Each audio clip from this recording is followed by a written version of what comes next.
18 ቀን 1879 ዓ.ም ከ139 ዓመት በፊት ልክ በዚች ቀን ራስ አሉላ እንግዳ አባነጋ ወዲ ቅቢ በኤርትራ በምትገኘው ዶጋሌ ላይ ድንበር ጥሶ ለመውረር የሞከረው ጣሊያን ጦር ጋር ገጥመው አይቀጡ ቅጣት ቀጥተው ድል የተቀዳጁበት ነበር። እኔ የሮማ ጠቅላይ ገዢ ሆኜ ሲሄድ ያን ጊዜ ጣሊያኖች ሰዓቲ ድረስ ሊመጡ ይችላሉ። አንድ የክንዴን አሳይቻቸዋለሁ። እንደገና ከመጡ እደግመዋለሁ። ራሱ ቀይ ባህር የኢትዮጵያ የተፈጥሮ ወሰን ሆኖ ኖሯል ይኖራልም።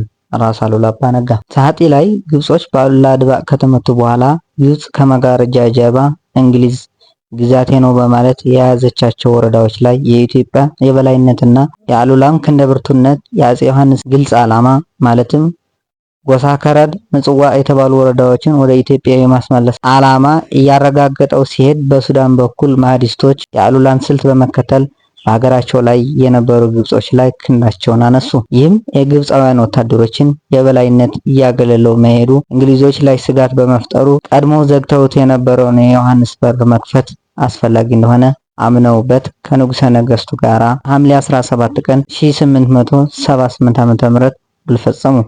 በውሉ መሰረት ቀደም ብለው በእንግሊዝ ስር የነበሩ የኢትዮጵያ ግዛቶች በዮስ ስንሃት የተባሉ ቦታዎችን ጨምሮ ለንጉሠ ነገሥቱ ተመላሽ እንዲሆኑ ተስማሙ። ንጉሠ ነገሥት ዮሐንስም ሆነ የመሰዋ ኤርትራ አስተዳዳሪ የነበሩት ራስ አሉላ ለውሉ ታማኝ የነበሩ ቢሆንም የውሉ ዘመን ማብቂያ በተቃረበበት ጊዜ እንግሊዝ በቦታው የኢጣሊያን ወታደሮች እንዲሰፍሩ አደረገች። ኢጣሊያም በጊዜው የነበረውን የተወጠረ ጊዜ በመጠቀም ምጽዋ ድረስ ገፍታ ገባች። በወቅቱ ራስ አሉላ አባነጋ ከማህዲስቶች ጋራ ኩፊት በተባለ ቦታ ጦርነት ገጥመው ነበርና በድል ከተመለሱ በኋላ ለኢጣሊያው ጄኔራል የያዛቸውን ቦታዎች እንዲለቅ ካልሆነ ወዳጅነቱን እንደሚያበቃ ገልጸው ደብዳቤ ላኩለት። ጄኔራሉ ግን ወታደሮቹን አካባቢውን ሰላም የሚጠብቁ በመሆኑ ከቦታው እንደማይለቁ ጻፉላቸው። ይህም የጦርነቱ አይቀሬነት አረጋገጠው። በዶጋሌ በተደረገው ጦርነት የኢጣሊያውያን 500 እግረኛ ጦር የመራው ቶማስ ዲ ክርስቶፈሪ ሲሆን የኢትዮጵያ 7000 እግረኛ ጦር የተመራው በራስ አሉላ አባነጋ ነበር። በጦርነቱ በኢጣሊያ በኩል ተሰልፈው ከነበሩ ወታደሮች 420 የሚሆኑት የተገደሉ ሲሆን 80ዎቹ ቆስለው ተማርከዋል። ከዶጋሌው ድል በኋላ ጣሊያን ቀርቶ መላው አውሮፓ በፍርሃት ንዷል።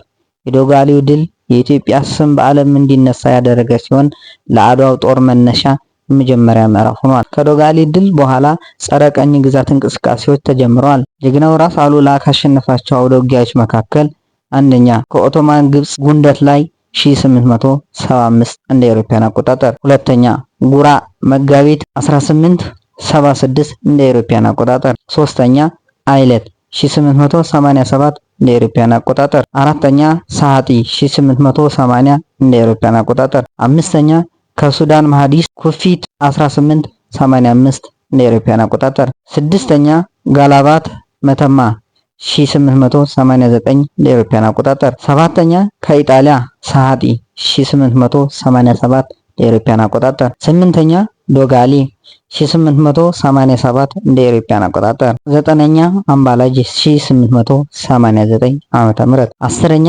መቀለና አድዋ 1896 እንደ አውሮፓውያን አቆጣጠር። ለራስ አሉላ ከተገጠሙ ግጥሞች በጥቂቱ የአሉላ ፈረስ የረገጣቸው እስካሁን ድረስ አለ ቁስላቸው። የአሉላ ፈረስ ተስቦ ወርዶ ያንን ነጭ ገብስ አረገው ነዶ። መብቱ ዮሐንስ ለአሉላ ቢሰጠው እንደ ቀትር እሳት ቱርክን ገላመጠው። ጣሊያንም ወደቀ እያንቀጠቀጠው አጭዶና ከምሮ እንደ ገብስ አሰጠው።